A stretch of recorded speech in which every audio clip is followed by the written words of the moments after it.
2011 के बाद से पूरे भारत में जनगणना नहीं हुआ था और जनगणना कराने का जो टाइम था वो 2021 था। लेकिन कोविड के वजह से जनगणना को टाल दिया गया। लेकिन अब 2026 में जो नया नोटिफिकेशन सरकार के द्वारा जारी किया गया है उसमें जनगणना कराने की जो तारीख है वो 2026 से लेकर 2027 तक ये पूर्ण करा ली जाएगी। और बिहार में भी जनगणना का काउंटडाउन जो है वो अब शुरू हो चुका है।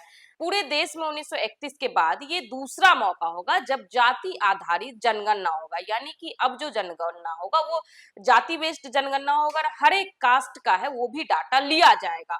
और इस जनगणना में आपको 33 सवालों का जवाब देना पड़ेगा। तो वो कौन से 33 सवाल हैं, पूरी खबर हम आपको विस्तार से बताने जा रहे हैं।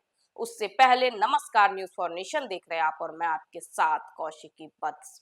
भारत की आगामी जनगणना 2027 को लेकर बिहार में तैयारियों ने रफ्तार पकड़ ली है।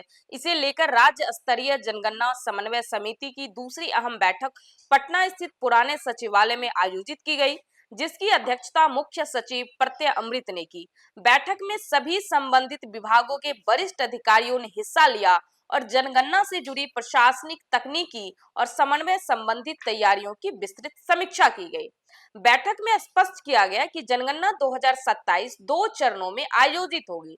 पहला चरण मकान सूचीकरण और मकानों की गणना से जुड़ा होगा, जिसे अप्रैल से सितंबर 2026 के बीच चयनित 30 दिनों में पूरा किया जाएगा। इस चरण के बाद संबंधित अधिसूचना राजपत्र में प्रकाशित की जाएगी।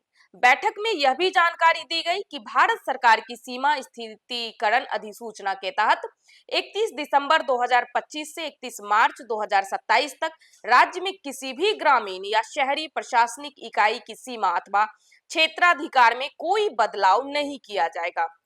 वर्तमान में बिहार में 534 ग्रामीण और 265 शहरी प्रशासनिक इकाइयां, जिसमें एक छावनी परिषद भी शामिल है। अधिसूचना और इन्हीं के आधार पर जनगणना का कार्य किया जाएगा।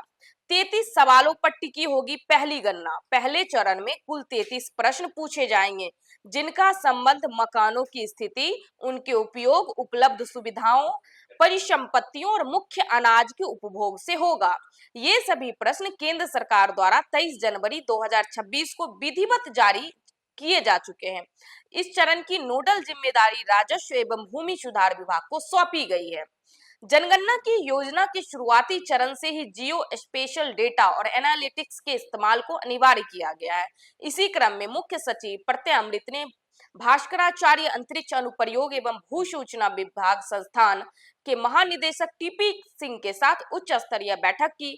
इसमें प्रधानमंत्री गति शक्ति पोर्टल के तहत बिहार में जियो स्पेशियल तकनीक के प्रभावी उपयोग पर चर्चा हुई। मुख्य सचिव ने कहा कि सड़क, रेल, बिजली और सिंचाई जैसी बड़ी परियोजनाओं में शुरुआती स्तर पर बेहतर डेटा से कई समस्याओं से बचा जा सकता है।